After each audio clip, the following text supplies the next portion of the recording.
Hello friends, welcome back to my channel. যে কর্মসংস্থান পেপারটা আছে সেটার যে ডাব্লিউপি মেন প্র্যাকটিস সেটের আমরা অঙ্কের সমাধান করব। ঠিক আছে, তো চলো আজকের ক্লাসটা শুরু করি। ফার্স্ট কোশ্চেন, যে কোন সংখ্যাটি নিচের কোন সংখ্যাটি 18 দ্বারা বিভাজ্য নয়। তাহলে এখানে এই অঙ্কটা যদি তোমরা প্রতিটা অপশন টেস্ট করতে যাও অনেকটা টাইম লেগে যাবে। তো 18 দ্বারা বিভাজ্যের নিয়ম কি, একবার 9 দ্বারা হতে হবে ভাগ আর একবার 2 দ্বারা ভাগ হতে হবে। 9 দুগুণে 18, একবার 9 দ্বারা ভাগ যেতে হবে আর একবার 2 দ্বারা ভাগ যেতে হবে। তাহলে 2 দ্বারা বিভাজ্যের নিয়ম কি, শেষের সংখ্যাটা জোড় থাকতে হবে। তাহলে দেখো এটা 6 জোড় 6 জোড়, এটাও 6 জোড়, কিন্তু এখানে 3 আছে। সুতরাং এখানে এই সংখ্যাটা আমাদের যেহেতু 3 আছে, সেই সংখ্যাটা আমাদের কি 2 দ্বারা ভাগ যাবে না। 2 দ্বারা ভাগ যাবে না মানে সেটা আমাদের 18 দ্বারাও কিন্তু ভাগ যাবে না। ঠিক আছে, 18 দ্বারা ভাগ যেতে গেলে 9 দ্বারা ভাগ যেতে হবে আর 2 দ্বারা ভাগ যেতে হবে। তো আমরা প্রথমেই পেয়ে গেলাম যে এই 3 যেহেতু শেষে বিজোড় আছে সেটা 2 দ্বারা ভাগ যাবে না, তো সুতরাং পুরো সংখ্যাটা আমাদের কিন্তু 18 দ্বারা ভাগ যাবে না। তাহলে এখানে আমাদের অপশান ডি হয়ে যাবে সঠিক অ্যান্সার। ঠিক আছে, অপশান ডি সঠিক অ্যান্সার, আর আমাদের আর কোনো অপশান টেস্ট করার দরকার নেই। কোশ্চেন 37, দুটি সংখ্যার যোগফল 36, তাদের গসাগু ও লসাগু যথাক্রমে 3 ও 105 হলে সংখ্যা দুটির অনন্যকের যোগফল কী হবে। এবার এখানে সরাসরি শর্ট ট্রিক্স হচ্ছে কি, 36 তলায় কি 3 × 105 যদি গুণ করে দিই, এবার কাটাকুটি করলে আমরা অ্যান্সার পেয়ে যাব। পরীক্ষা হলে কি মনে থাকবে এত শর্টকাট সমস্ত কিছুর? আমরা এত শর্টকাট মনে রাখবো না। যেটা গসাগু আছে, গসাগুর ওপর ভিত্তি করে আমরা অঙ্ক করি। গসাগু কত আছে, 3 বলা আছে। তাহলে সংখ্যাটাকে ধরবো, একটাকে 3x আর একটাকে ধরবো 3y। পরীক্ষা হলে তো আমি যেগুলো লিখছি এগুলো তো তোমরা লিখবে না, যেহেতু বেসিকটা তোমরা দেখে নাও, পরীক্ষা হলে অটোমেটিক সেই বেসিকটাই স্পিডে অঙ্কটা করে শর্ট ট্রিক্স হয়ে যাবে।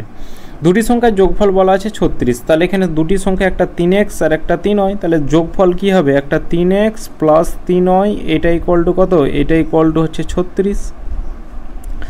লসাগু বলা আছে, এবার দুটো সংখ্যার লসাগু বের করো। তাহলে 3x আর 3y এর যে লসাগু, দুটোর মধ্যে কমন কি আছে, 3 কমন আছে, কি কমন নেই, x কমন নেই, y কমন নেই, এটা হচ্ছে আমাদের লসাগু। আর লসাগু কত বলা আছে, 105 বলা আছে।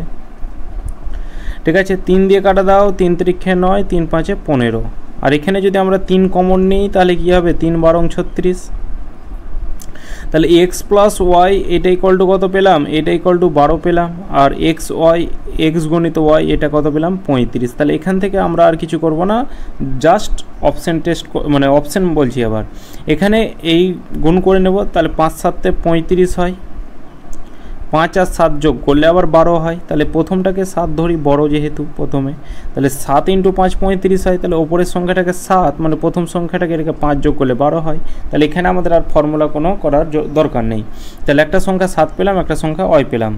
এবার সংখ্যা দুটির অনন্যকের যোগফল, তাহলে সংখ্যা দুটি কী কী, একটা সংখ্যা 7, তাহলে 3 × 7 = 21 একটা সংখ্যা, আর 3y, এর ভ্যালু কত, 5, তাহলে একটা সংখ্যা 15। এদের অনন্যক মানে কি, উল্টো, তাহলে 1/21 প্লাস 1/15। এদের লসাগু কত হবে, তাহলে 3 × 7 21, 3 × 5 15। তাহলে দুটোর মধ্যে কমন কি আছে, 3 কমন আছে, কি কমন নেই, 7 কমন নেই, 5 কমন নেই। তাহলে এটা হয়ে গেল আমাদের লসাগু 21। তাহলে ওপরে হবে 5, তলা এদিকে 3 × 5 = 15, এদিকে হবে 7। তাহলে এদিকে 7 আর 5 যোগ করলে কত হবে, 12। আর এদিকে তলায় 3 × 7 × 5, তাহলে 3 × 4 = 12, তাহলে ওপরে 4 তলায় 35। এটাই হয়ে যাবে সঠিক অ্যান্সার। কিছু ছাত্র মিলে একটি পিকনিকের আয়োজন করলো, খাবারের জন্য 500 টাকা বরাদ্দ হলো, কিন্তু 5 জন ছাত্র পিকনিকে যেতে পারলো না, আর যার জন্য তাকে খাওয়ার খরচ 5 টাকা বাড়িয়ে দেওয়া হলো। কতজন ছাত্র পিকনিকে গিয়েছিল? তাহলে কতজন ছাত্র পিকনিকে গিয়েছিল, ধরলাম x জন ছাত্র পিকনিকে গিয়েছিল, সবাই টোটাল কত টাকা দিয়েছে, 500 টাকা। তাহলে একজনের কত টাকা, তাহলে x জন ছাত্র যদি 500 টাকা করে দেয়, তাহলে একজন কত টাকা দিবে, তাহলে 500/x টাকা, এটা হচ্ছে একজন ছাত্রের টাকা। এবার কি হলো, 5 জন ছাত্র পিকনিকে গেল না, তাহলে x জন গিয়েছিল, তার মধ্যে 5 জন গেল না বলছে, তাহলে কজন যায়নি, x - 5 জন যায়নি। তাহলে x - 5 জন কত টাকা দিয়েছে, 500 টাকা। তাহলে একজনের কত, তাহলে ওপরে 500, তলায় x - 5। এবার এই যে 5 জন যায়নি তার জন্য 5 টাকা কিন্তু বেশি লেগেছে, ঠিক আছে, খরচ 5 টাকা বেশি পড়েছে। তাহলে আগে তাদের একজনের খরচ কত ছিল 500/x টাকা, কিন্তু এখন তাকে 5 টাকা বেশি লাগছে, তাহলে +5 করব। তাহলে এটা সমান হচ্ছে এটা। এবার এটাকে সলভ করলে অ্যান্সার চলে আসবে। তাহলে 5 এটাকে সমান এই সোজা রাখবো, তাহলে 500 তলায় হচ্ছে x - 5 প্লাস 500 এক্সটা এদিকে আনবো -500 তলায় এক্স, এটাকে নিয়ে চলে আসবো। এবার এক্সের অপশানটা টেস্ট করলেই আমাদের অ্যান্সার চলে আসবে, আর অপশান টেস্ট না করলে অনেকটা বড় হয়ে যাবে, এক্সের স্কোয়ার চলে আসবে। তো এখানে এক্সের মান যদি আমরা প্রথমে 15 দিয়ে 15 থেকে 5 10, 15 দিয়ে তো 500 কাটবে না, অপশান এ হবে না। এবার 20 থেকে 5 মাইনাস করলে 15 হবে, এটাও হবে না। অপশান সি দেখব 25। তাহলে প্রথমে 500 আছে, 500 তলায় 25 - 5 মানে কত হচ্ছে 20, তাহলে এদিকে হচ্ছে কত 25 মাইনাস এদিকে কত 500/x, এক্সের ভ্যালু কত 25, 25 দুগুণে 50 অর্থাৎ 20। তাহলে 25 থেকে 20 বাদ দিলে কত হচ্ছে 5, তাহলে এদিকেও 5 এদিকেও 5, স্যাটিসফাই করছে, অপশান সি সঠিক অ্যান্সার। 5টি সংখ্যার গড় 10 হলে যে সংখ্যাটি যোগ করলে এদের মানে কোনো একটা সংখ্যা যোগ করলে সেই সংখ্যাটার গড় হয় 12, তাহলে সেই সংখ্যাটি কত? তাহলে 5টা সংখ্যার গড় 10 হলে মোট কত হবে? তাহলে 50 মানে 5 × 10 50 হবে টোটাল সংখ্যা। এবার একটা সংখ্যা যোগ করা হলো, সংখ্যা কটা ছিল? 5টা সংখ্যা ছিল, একটা সংখ্যা যোগ করা হলো মানে কটা হলো? 6টা। এদের গড় কত হলো? 12 হলো। তাহলে এখানে মোট কত হবে? তাহলে 6 × 12 72, এটা হবে মোট। তাহলে সেই সংখ্যাটা কত? আগে 50 ছিল, একটা সংখ্যা যোগ করার পর কত হলো? 72 হলো। তাহলে কত বেড়েছে? 22 বেড়েছে। তাহলে সংখ্যাটা কত? 22।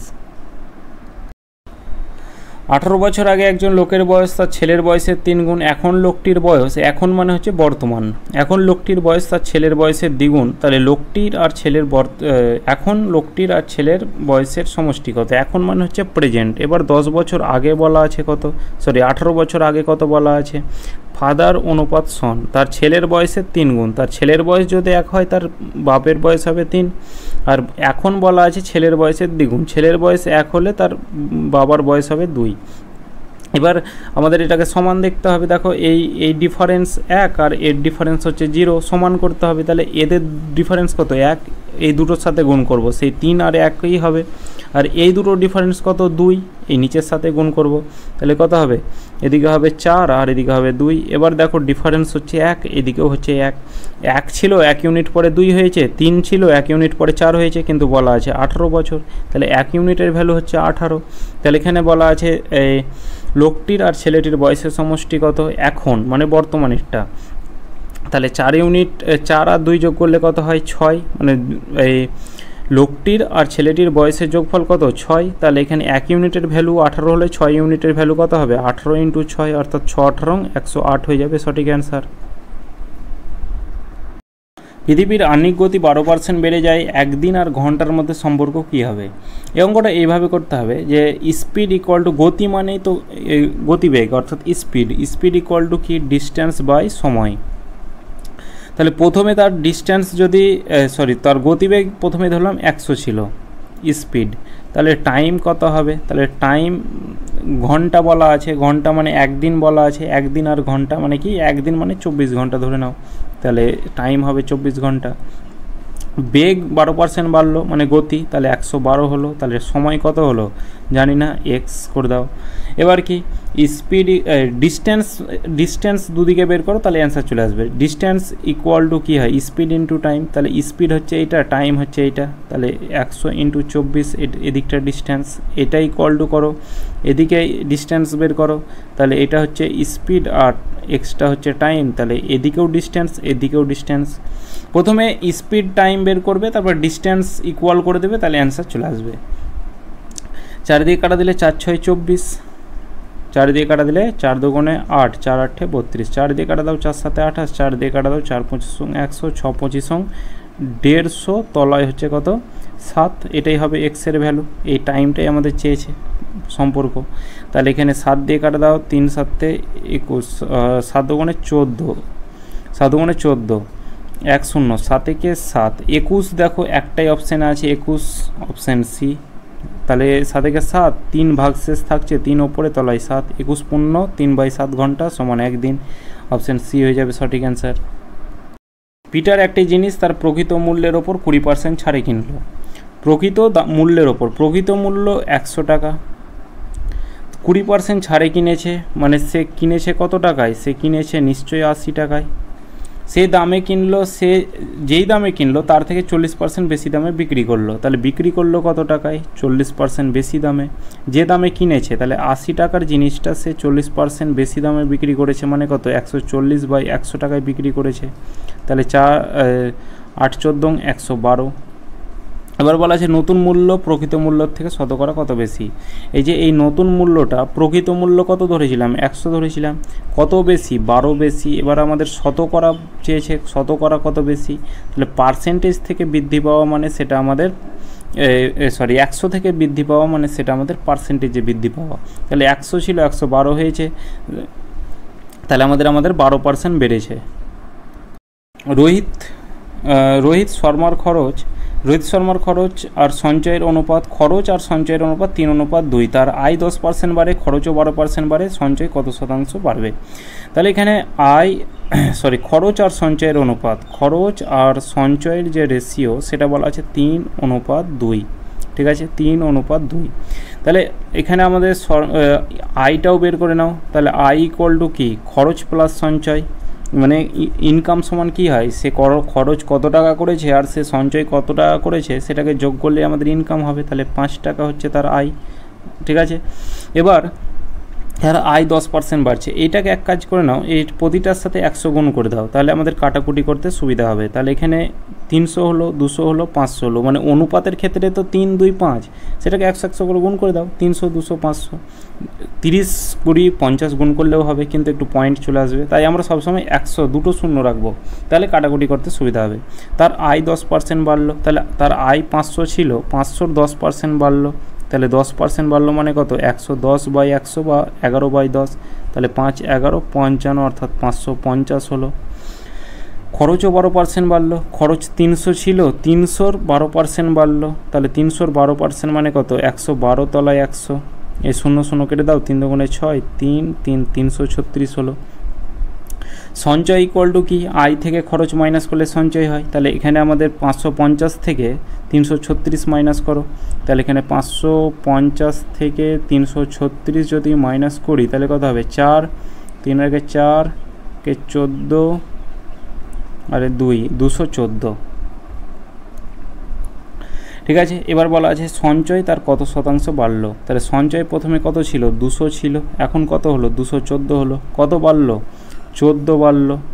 ঠিক আছে, শতকরা কত বেড়েছে? শতাংশ চেয়েছে, তাহলে 14 বাড়লো। কত থেকে বেড়েছে? 200 থেকে বেড়েছে, ইন্টু পার্সেন্টেজের 100 করে দাও, তাহলে 2 দিয়ে 7 2 14, অর্থাৎ 7% বেড়েছে।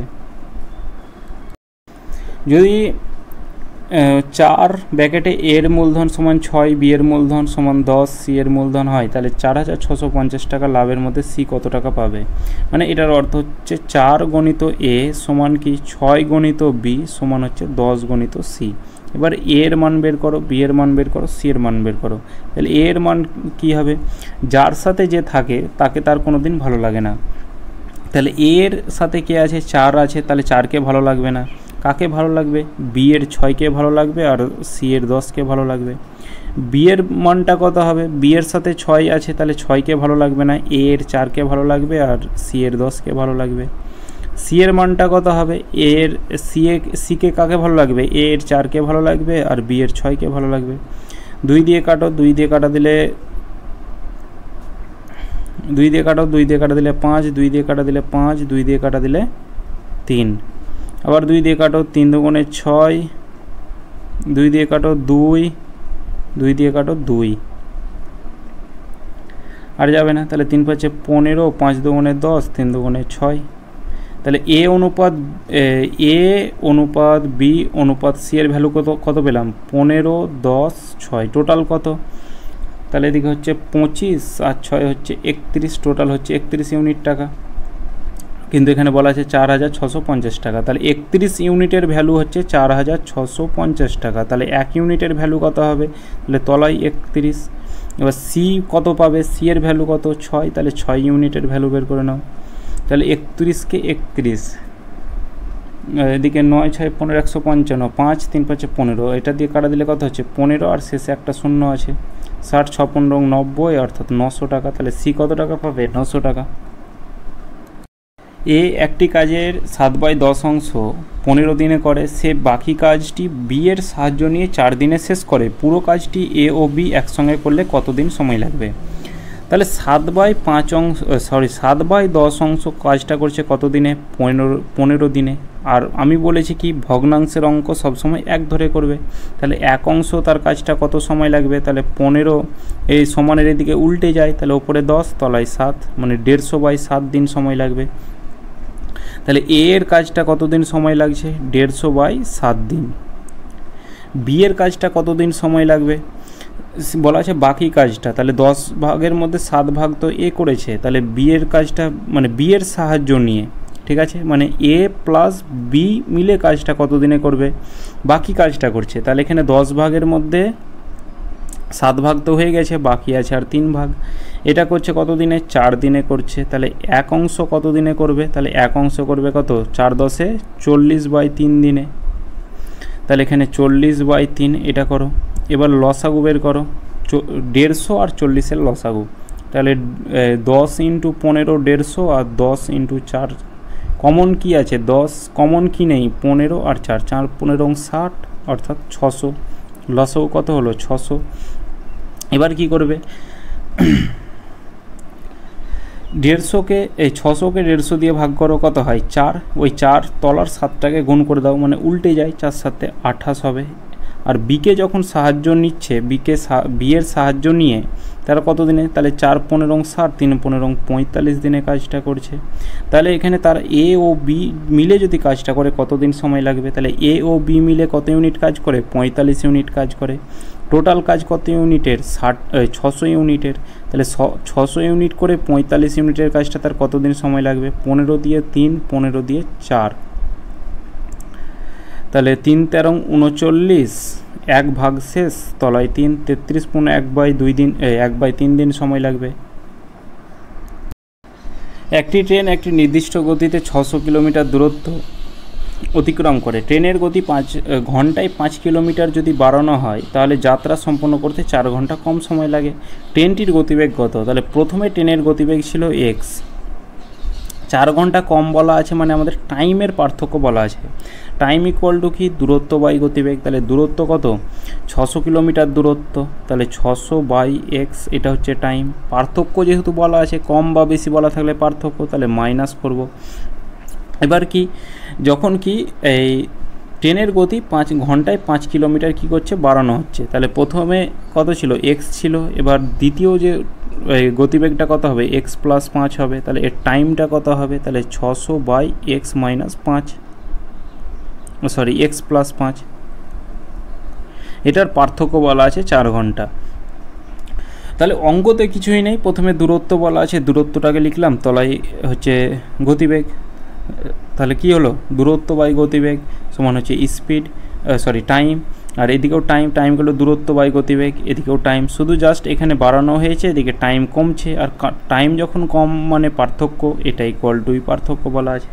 এখানে আমরা যদি লসাগু করতে যাই তাহলে অনেকটা বড় হয়ে যাবে। অপশন টেস্ট করব। 25 প্রথমে আছে, তাহলে 25 60কে যদি 25 দিয়ে ভাগ করি তাহলে কত হবে? 25 দিয়ে কাটা দিলে কত হবে? 24 মাইনাস, তাহলে 25 আর 5 যোগ করলে কত হয়? 30। তাহলে 60কে 30 দিয়ে ভাগ করলে কত হবে? 20। তাহলে 24 থেকে 20 বাদ দিলে কত হবে? 4। আর এদিকে এটা ইকুয়াল টু 4 আছে। তাহলে এখানে আমাদের কত? এক্সের ভ্যালু 25 নিতে হবে। তাহলে ট্রেনটির যে গতিবেগ সেটা এক্স ধরেছিলাম, আর এক্সের ভ্যালু হচ্ছে 25। 270 মিটার দীর্ঘ একটি ট্রেন 120 কিলোমিটার ঘন্টা গতিতে বিপরীত দিক থেকে 80 কিলোমিটার প্রতি ঘন্টা বেগে অন্য একটি ট্রেনকে 9 সেকেন্ডে অতিক্রম করে। তাহলে অন্য ট্রেনের দৈর্ঘ্য কত? অন্য ট্রেনের দৈর্ঘ্য ধরলাম x মিটার, ঠিক আছে।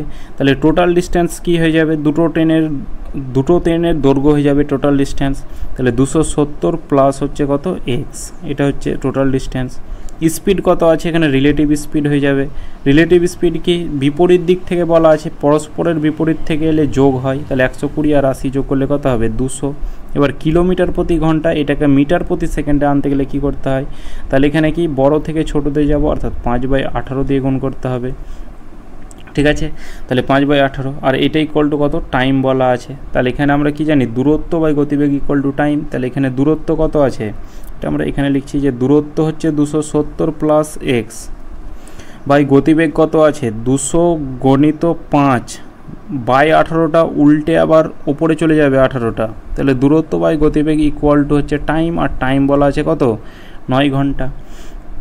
9 দিয়ে কাটো, 9 দুগুণে 18, 2 দিয়ে কাটো হচ্ছে 100, তাহলে এদিকে 270 প্লাস এক্স, এটা ইকুয়াল টু কত, 5-এর সাথে 100 গুণ করলে 500, এদিকে 1 কিছু নেই মানে 1 কোনাকুনি গুণ করলে হচ্ছে 500। তাহলে এক্স ইকুয়াল টু কত হচ্ছে, তাহলে 500 প্লাস 270টা এদিকে মাইনাস 270 হয়ে যাবে, তাহলে এদিকে কত হচ্ছে 230, এটাই হয়ে যাবে আমাদের সঠিক অ্যান্সার। বার্ষিক 4% সরল সুদের হারে 4 বছরের শেষে 848 টাকার ঋণ কতগুলি সমান বার্ষিক কিস্তিতে পরিশোধ হবে। তাহলে 848 টাকার ঋণ, তাহলে প্রথমে 4% সরল সুদ, প্রথমে টাকাটা ছিল 100 টাকা, তাহলে 100 টাকা 4% সরল সুদ মানে কত, 104 টাকা হবে। তারপরে আবার 4% মানে 4 টাকা যোগ হবে মানে 108 টাকা হবে, তারপরে আবার 4 টাকা যোগ হবে মানে 112 টাকা হবে। এভাবে আমাদের কিস্তিটা বের করতে হয়। মানে প্রধান টাকাটা কত ছিল, প্রধান অর্থাৎ মেন টাকাটা 100 ধরেছি, ঠিক আছে, এটা একটা ধরে নেওয়া। তাহলে এটাকে যোগ করলে কত হবে, 8 4 12, 2 14 4, 2 আর এদিকে 4, 424। কিন্তু এখানে বলা আছে 848 টাকার ঋণ, আর এখানে পেলাম 424, তাহলে এটার ভ্যালু হচ্ছে 848। তাহলে 1 ইউনিটের ভ্যালু কত, তাহলে এটার দ্বিগুণ অর্থাৎ 2। তাহলে কতগুলি সমান বার্ষিক কিস্তিতে পরিশোধ করতে হবে, টোটাল আমরা ধরেছিলাম 100, তাহলে 100 ইউনিটের ভ্যালু কত হবে, তাহলে 2 × 100 সমান হচ্ছে 200, তাহলে 200ই হয়ে যাবে আমাদের এটার সঠিক অ্যান্সার। বার্ষিক এত % চক্রবৃদ্ধি হারে 3 বছরে কোনো আসল সুদে আসলে এত টাকা হয়, তাহলে আসল কত টাকা, তাহলে এত % মানে কত, 4 6 24 25, 25/4, আর পার্সেন্ট উঠে তলায় 100 হয়, তাহলে ওই ওপরের 25 তলায় 100 কাটে 4 হবে, আর এদিকে তো 4 আছে মানে 1/16, ঠিক আছে। 6 পূর্ণ 1/4% মানে হচ্ছে 1/16। 16 টাকা যদি প্রিন্সিপাল হয়, 16 টাকা যদি আসল হয়, 1 টাকা সুদ যুক্ত হয়ে সুদ আসল কত হবে, 17 টাকা হবে। এরকম কত বছর বলা আছে, 3 বছর বলা আছে, তাহলে 16 এদিকে 17, এদিকে 16, এদিকে হচ্ছে 17। এবার এখানে তোমরা 17কে 3 বার গুণ করতে যাবে, সেইভাবে আমরা গুণ করব না, কারণ এখানে আমাদের তো কাটাকুটি যাবেই। তাহলে এদিকে হচ্ছে 17 গণিত 17 গণিত 17, এটা ইকুয়াল টু কত, 4 9 1 3।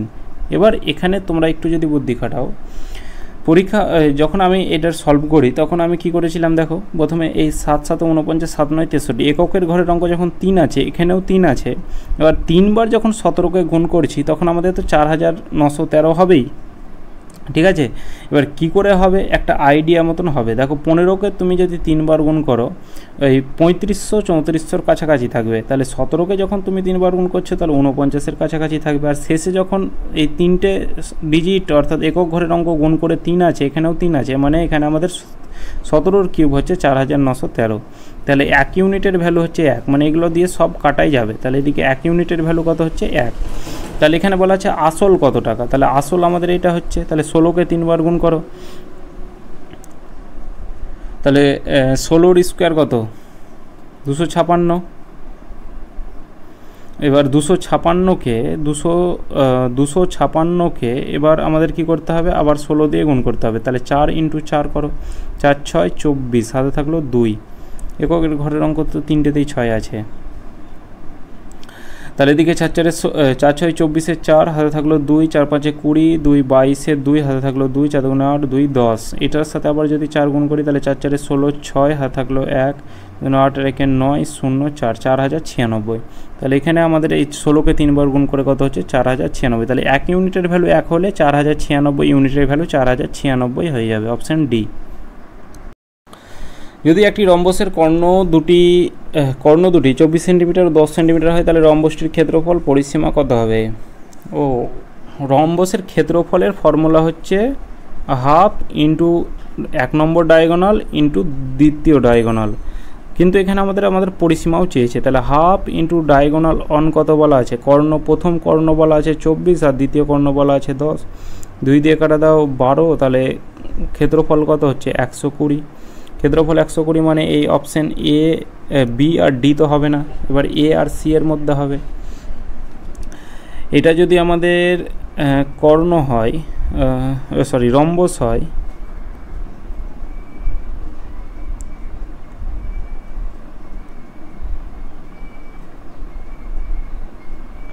এবার এই টোটাল এই কর্ণটা বলা আছে, এগুলো আমাদের কর্ণ বলা আছে 24, তাহলে অর্ধেকটা কত হবে, তাহলে এটা 12 হবে, এটাও 12 হবে। আর এদিকটা বলা আছে কত 10 সেন্টিমিটার, তাহলে এই অর্ধেক এটা 5 হবে, এটা 5 হবে। এবার এই রম্বসের প্রতিটা কোণ আমাদের 90 ডিগ্রি হয়, 90 ডিগ্রির সামনের কোণটা অতিভুজ হয়। তাহলে এখানে এটাকে যদি অতিভুজ ধরি, মানে একটা যদি কোণটাকে আমি এইভাবে অঙ্কন করি, তাহলে এটা যদি 90 ডিগ্রি হয়, তাহলে এর সামনের কোণটা অতিভুজ। একটা আমাদের 12 বলা আছে, একটা 5 বলা আছে, তাহলে অতিভুজ ইকুয়াল টু কি লম্ব স্কোয়ার প্লাস ভূমি স্কোয়ার, মানে 12 স্কোয়ার প্লাস 5 স্কোয়ার। তাহলে এখানে কত 144 প্লাস 25 অর্থাৎ 169, মানে হচ্ছে কত 13। তাহলে এই বাহুটা আমাদের কত হচ্ছে 13। এই বাহুটা যদি 13 হয়, মানে এটা রুট বাইরে বেরিয়েছে 13 হবে, তাহলে এই বাহুটা যদি 13 হয়, তাহলে এটাও 13, এটাও 13, এটাও 13। তাহলে পরিসীমার ফর্মুলা কি হবে, প্যারিমিটার ইকুয়াল টু কি, যে 4 ইন্টু বাহু, 4 ইন্টু বাহু কত আছে এখানে 13 সেন্টিমিটার, তাহলে 13 4 13 52 সেন্টিমিটার। তাহলে এখানে আমাদের 52 কোন অপশান আছে, অপশান এ হয়ে যাবে সঠিক অ্যান্সার, যে পরিসীমা হচ্ছে 52 সেন্টিমিটার আর এদিকে ক্ষেত্রফল হচ্ছে 120 বর্গ সেন্টিমিটার। তিনটি সংখ্যার অনুপাত 3:5:10, তাদের লসাগু 360 হলে গসাগু কত। তাহলে এখানে তিনটে সংখ্যা, একটাকে 3x ধরো, একটাকে 5x ধরো আর একটাকে 10x ধরো, তিনটে সংখ্যা হলো। এদের লসাগু কী হবে, এলসিএম হচ্ছে প্রতিটার মধ্যে কমন কি আছে, x কমন আছে, কি কমন নেই, 3 কমন নেই, আর 5 আর 10-এর লসাগু কত হয় 10, তাহলে 10 আর 3-এর লসাগু কত হয় 30, আর প্রতিটার মধ্যে কি কমন আছে x, তাহলে 30x হচ্ছে লসাগু।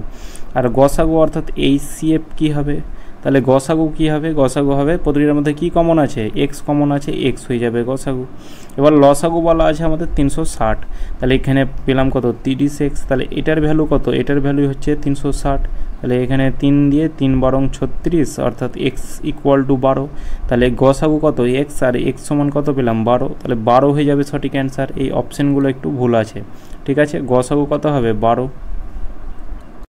কোশ্চেন 52, এখানে আমি ফর্মুলা কিছুই করবো না, এটা ফর্মুলা ধরে অঙ্কটা হয়, প্রথমে এটার সাথে এটা গুণ করতে হবে, p³ হবে, তারপরে 3p² হবে, তো আমি এটা করব না।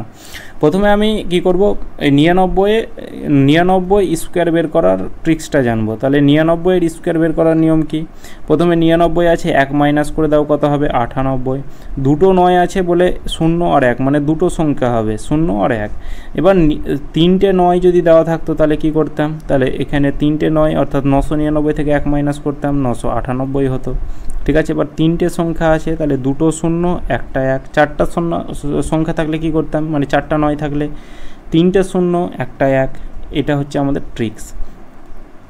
তাহলে এখানে p আছে, তাহলে এখানে আমরা 99 লিখলাম, তারপর ব্র্যাকেটে 99-এর স্কোয়ার কত 98/100, তাহলে এখানে 98/100 লিখলাম, যোগ চিহ্ন 3p, তাহলে 3 ইন্টু 99, তাহলে 3 9 27, 3 9 27 আর 2 হচ্ছে 29, 297, যোগ চিহ্ন কত 3, তাহলে এখানে 99 আর এদিকে ব্র্যাকেটে কত হচ্ছে 98/100, যোগ চিহ্ন এদিকে যোগ করলে কত হবে, এটাকে 300 হবে। তাহলে এটাকে এবার যদি যোগ করি তাহলে কত হবে, তাহলে 99 এদিকে হচ্ছে 1 0 11 10 আর কিছু নেই, মানে গুণ চিহ্ন আছে, 99-এর সাথে 1 গুণ করলে কত হবে 99, আবার এখানে 0 1 আছে, 99-এর সাথে 1 গুণ করলে 99 হবে, আবার প্রথমে 1 আছে, 99-এর সাথে 1 গুণ করলে 99 হবে, মানে 6টা 9, একটা অপশানেই 6টা 9 আছে। এ ও বি এর বয়সের গড় 10 বছর, বি ও সি এর বয়সের গড় 15 বছর, এ ও সি এর বয়সের গড় 20 বছর, এ বি সি এর বয়সের গড় কত। তাহলে এ প্লাস বি এর যে বয়সের গড়, মানে দুজনের বয়সের গড় বলা আছে 10, তাহলে মোট বয়স কত হবে 20। বি প্লাস সি এর যে বয়সের গড় সেটা 15 বলা আছে, তাহলে মোট কত হবে দুজনের 30। এ প্লাস সি এর যে বয়সের গড় সেটা কত বলা আছে 20, তাহলে দুজনের কত হবে 40, ঠিক আছে। তাহলে দুটো এ দুটো বি দুটো সি আছে, তাহলে 2 কমন নিয়ে কমন নিলে ব্র্যাকেটে কী পড়ে থাকবে, এ প্লাস বি প্লাস সি পড়ে থাকবে। তাহলে 3 জনের যে মোট বয়স কত হচ্ছে, 40 3 70 90 হচ্ছে। তাহলে 3 জনের যে মোট বয়স সেটা কত হচ্ছে, 2 দিয়ে এটা কাটা দিলে 45 হবে। 3 জনের যে মোট বয়স সেটা হচ্ছে 45, কিন্তু 3 জনের আমাদের গড় বয়স চেয়েছে। তাহলে মোট বয়স হচ্ছে 45, মোটকে যখন আমরা সংখ্যা দিয়ে ভাগ করব তখন আমরা গড় পেয়ে যাব। 3 15 45, তাহলে 3 জনের যে গড় বয়স সেটা হচ্ছে 15 বছর। কোশ্চেন 54, 4টি পাত্রের মিশ্রণে দুধ ও জলের অনুপাত যথাক্রমে 5:3, 2:1, 3:2 আর 7:4। কোন পাত্রে জলের সাপেক্ষে দুধের পরিমাণ বেশি? তাহলে 4টা পাত্র আছে, প্রথম, দ্বিতীয়, তৃতীয়, চতুর্থ। টোটাল প্রথম পাত্রতে 5:3, প্রথমটা দুধ, প্রথমে দুধ তারপরে জল, মানে প্রথমটা মিল্ক প্রতিটাতেই। টোটাল 8 ভাগের মধ্যে 5 আর 3 হচ্ছে টোটাল 8 ভাগ, 8 ভাগের মধ্যে 5 ভাগ হচ্ছে দুধ। একই রকমভাবে 2:1, টোটাল 3 ভাগের মধ্যে 2 ভাগ হচ্ছে কি, দুধ। আর 3:2, টোটাল 5 ভাগের মধ্যে 3 ভাগ হচ্ছে দুধ। আর এদিকে 7 4 11 ভাগের মধ্যে 7 ভাগ হচ্ছে আমাদের দুধ। কোন পাত্রে দুধের পরিমাণ সব থেকে কম? তাহলে এই পাত্রগুলোর মধ্যে যেটা ছোট সেটাতেই কম থাকবে। তাহলে কোন সংখ্যাটা ছোট সেটা বের করো, মানে কোন ভগ্নাংশটা ছোট। তাহলে আর বেশি বললে কোন ভগ্নাংশটা বড় সেটা বের করতাম। তাহলে এদিকে 8 2 16, এদিকে 3 5 15, তাহলে ছোট সংখ্যা কোনটা, এইটা আমাদের ছোট সংখ্যা। এবার এর সাথে তুলনা করব এইটা, তাহলে এদিকে 5/8 সাথে 5/8 সাথে যদি 3/5 তুলনা করি তাহলে 3 8 24, আর এদিকে 5 5 25, তাহলে ছোট সংখ্যা কোনটা, 3/5। এটার সাথে এবার 7/11 তুলনা করব, তাহলে 3/5 সাথে 7/11, তাহলে 5 7 35, 3 11 33, তাহলে সব থেকে ছোটো সংখ্যা পেলাম আমরা 3/5। ছোটো সংখ্যা যখন 3/5 পেলাম, তাহলে সব দুধের পরিমাণ সব থেকে কম থাকবে কোন পাত্রে, তৃতীয় পাত্রে। এই কোশ্চেনটা রাখো, এই কোশ্চেনটার অ্যান্সার কিন্তু আসছে না, মানে এত চারিদিক থেকে অঙ্কটা করছি কিন্তু অ্যান্সারটা আসছে না, ঠিক আছে। এই কর্মসংস্থানে কিন্তু মানে সলিউশনটা দেওয়াও নেই। তো এই কোশ্চেনটা রাখো, পরে যদি সমাধান হয় কোনো একটা কর্মসংস্থানের পেপারেই কিন্তু আমি করিয়ে দেব। এই এটাও কোশ্চেনটা ভুল দেওয়া আছে, মানে এখানে লাভের শতকরা চেয়েছে। যেমন কিছু পত্রিকা P টাকা ডজনে কিনেছে, মানে 1 ডজন মানে কি 12টার দাম হচ্ছে, 1 ডজন সমান 12টা, 12টার দাম হচ্ছে P টাকা, একটার দাম কত, P/12 টাকা। এটাতে কি করেছে, কিনেছে, বিক্রি করেছে কত টাকায়, প্রতি ডজনে এত টাকা, মানে 12টার দাম সে P/8 টাকায় বিক্রি করেছে। তাহলে একটার দাম কত হবে, তাহলে একটার দাম হবে এই তলায় 12টা চলে আসবে, 96 টাকায় কী করেছে, বিক্রি করেছে। তাহলে এখানে ক্রয় মূল্য হচ্ছে P আর বিক্রয় মূল্য কত হচ্ছে, ক্রয় মূল্য হচ্ছে P/12 আর বিক্রয় মূল্য কত হচ্ছে P/96। তাহলে এদিকে 8 12 96, এই 8টা কোনাকুনি গুণ করে দাও, তাহলে 8P অনুপাত P, মানে 8P টাকায় কিনেছে, P টাকায় বিক্রি করেছে। তাহলে এখানে লস হচ্ছে 7P, কিন্তু এখানে আমাদের লাভ চেয়েছে। এই কোশ্চেনটাও ভুল দেওয়া আছে। এ ও বি 2 শ্রমিক একটি কাজে নিযুক্ত হয়, উভয় একসঙ্গে কাজ করলে যত সময় নেয় এ একা কাজ করলে তার থেকে 8 ঘন্টা বেশি সময় নেয়। উভয় মানে A প্লাস B মিলে যদি x ঘন্টা সময় নেয়, তাহলে A তার থেকে কি 8 ঘন্টা বেশি সময় নেয়, অর্থাৎ x + 8। আর B একা কাজ করলে এত ঘন্টা বেশি সময় নেয়। তাহলে B যদি কাজ করে তাহলে উভয় তারা কাজ যত করবে তার থেকে এত ঘন্টা, মানে 4 2 8, 9/2 ঘন্টা, মানে 4.5 ঘন্টা কিন্তু বেশি নেয়। এবার এটার বেসিক অঙ্ক কী করে হবে, এটার আমাদের লসাগু বের করতে হবে। x + 8 x + 4.5 লসাগু বের করে এখানে a এর ভ্যালু বের করতে হবে, b এর ভ্যালু অনেকটা বড় হয়ে যাবে। এটা শর্ট ট্রিক্স দেখো, এই অনেকটা সলভ করে লাস্টে বেলায় তোমরা এরকম পেয়ে যাবে যে স্কোয়ারটা একদিকে উঠে রুট হবে। এই 8 ঘন্টা আছে আর এদিকে 4 2 8, 9/2 ঘন্টা এটা আছে, এটাকে গুণ করে দিতে হবে। 4 রুটের মধ্যে কত পড়ে থাকছে 36, তাহলে 6 6 36, তাহলে এই 6 ঘন্টা হয়ে যাবে সঠিক অ্যান্সার। ডি বিশিষ্ট একটি পাইপ একটি জলের ট্যাঙ্কে 40 মিনিটে খালি করতে পারে। 2D ব্যাস বিশিষ্ট অন্য একটি পাইপ একই কাজ শেষ করতে কত সময় লাগবে? তাহলে এখানে ব্যাস মানে কি 2R, এটা ইকুয়াল টু হচ্ছে ডি, ব্যাসার্ধ কত হবে তাহলে d/2, এখানে এরিয়া কি হবে, এরিয়া হবে পাই আর স্কোয়ার, আর মানে কত d/2 মানে d²/4। এর সময় লাগছে 40 মিনিট। একই রকমভাবে আরেকজনের যে সময় লাগছে সেটা কত দেখো, যে এখানে ব্যাসার্ধ ব্যাস বলা আছে মানে 2r বলা আছে, কত 2d বলা আছে, তাহলে এখানে r ইকুয়াল টু কত হবে d হবে, তাহলে এরিয়া ইকুয়াল টু কী হবে পাই d², তাহলে এদিকে পাই d² তো কাটাই যাবে, তাহলে 1/4 আর এদিকে কত এলো 1 এলো অনুপাত। ঠিক আছে, এবার বলা আছে 2d কতক্ষণ সময় লাগবে, তাহলে প্রথমটা যদি 40 সময় নেয়, এটার 1/4 অংশ কি দ্বিতীয়টা সময়, মানে এটার 1/4 মানে এটার তো 4 গুণ, এটার 4 গুণ হচ্ছে 1, তাহলে এখানে 40-এরও 1/4 গুণ করে দাও, তাহলে এখানে 4 × 10 = 40, তাহলে দ্বিতীয়টার মানে এই 1/4 যেটা পেয়েছি সেটাকে গুণ করে দাও, তাহলে এদিকে 40 গুণিত কত 1/4, তাহলে 4 × 10 = 40 অর্থাৎ 10 মিনিট সময় লাগবে। ডি ব্যাসে যদি 40 মিনিট সময় লাগে, তাহলে 2d ব্যাস মানে ওর থেকে বড়, সময় কম লাগবে, তাহলে সময় মানে বড় পাইপ, তাহলে এখানে 10 মিনিট সময় লাগবে, অপশান বি। এক ব্যক্তি তার প্রকৃত গতিবেগের 10/9 বেগে 39 কিলোমিটার পথ 2 ঘন্টা 20 মিনিট 24 সেকেন্ডে অতিক্রম করে, তাহলে তার প্রকৃত গতিবেগ কত? তাহলে এই প্রকৃত গতিবেগ হচ্ছে 9 আর স্বাভাবিক বেগ হচ্ছে কত 10। ঠিক আছে, আর স্বাভাবিক বেগ বলা আছে এত কিলোমিটার এত সেকেন্ড অতিক্রম করছে, এখানে বেগের রেশিও বলা আছে। ঠিক আছে, স্বাভাবিক বেগ, তাহলে এখানে বেগ ইকুয়াল টু কি স্পিড ইকুয়াল টু হচ্ছে ডিস্টেন্স আপন এ টাইম, তাহলে ডিস্টেন্স কত আছে 39 কিলোমিটার, কিলোমিটারটাকে মিটার করতে গেলে 1000 দিয়ে গুণ করতে হয়, তাহলে 39,000 মিটার হয়ে গেল। তাহলে মিটার প্রতি সেকেন্ড হয়, তাহলে এখানে 2 ঘন্টা, 1 ঘন্টা সমান আমরা কত জানি 3600 সেকেন্ড, তাহলে 2 ঘন্টা সমান হচ্ছে 7200 সেকেন্ড 7200 সেকেন্ড। 1 মিনিট সমান 60 সেকেন্ড, তাহলে 20 মিনিট সমান হচ্ছে কত 1200 সেকেন্ড, আর এদিকে আমাদের 24 সেকেন্ড বলা আছে, যোগ করো, তাহলে 4 2 6 8, ওহো এদিকে 4 2 4 8 8 4 2 4 8 4 2 4, এটা হয়ে গেল আমাদের সেকেন্ড, তাহলে এটা মিটার প্রতি সেকেন্ড হলো। তাহলে 10 ইউনিট, এখানে আমাদের গতিবেগ স্বাভাবিক বেগ কত বলা আছে 10 ইউনিট, আর এখানে বেগ কত পেলাম এইটা, তাহলে 10 ইউনিটের ভ্যালু কত 39,000, তলায় হচ্ছে কত 8 4 2 4, তাহলে 1 ইউনিটের ভ্যালু কত হবে সামনাসামনি কেটে দাও 3900 এটা, তাহলে এখানে প্রকৃত বেগ কত 9, তাহলে 9 ইউনিটের ভ্যালু কত হবে, তাহলে এদিকে 9 গুণ করে দাও, এটা কি এলো মিটার প্রতি সেকেন্ড, কিন্তু চেয়েছে কি কিলোমিটার প্রতি ঘন্টাতে, তাহলে এখানে মিটার প্রতি সেকেন্ডকে কিলোমিটার প্রতি ঘন্টাতে আনতে গেলে কী করতে হয় 18/5 দিয়ে গুণ করে দিতে হয়, কাটাকুটি করো অ্যান্সার চলে আসবে। তাহলে 9 দিয়ে কাটা দাও, 9 9 81, 3 9 27, 6 9 54, 9 দিয়ে কাটা দাও 2, 9 দিয়ে কাটা দাও 9 কে 9, 4 9 36,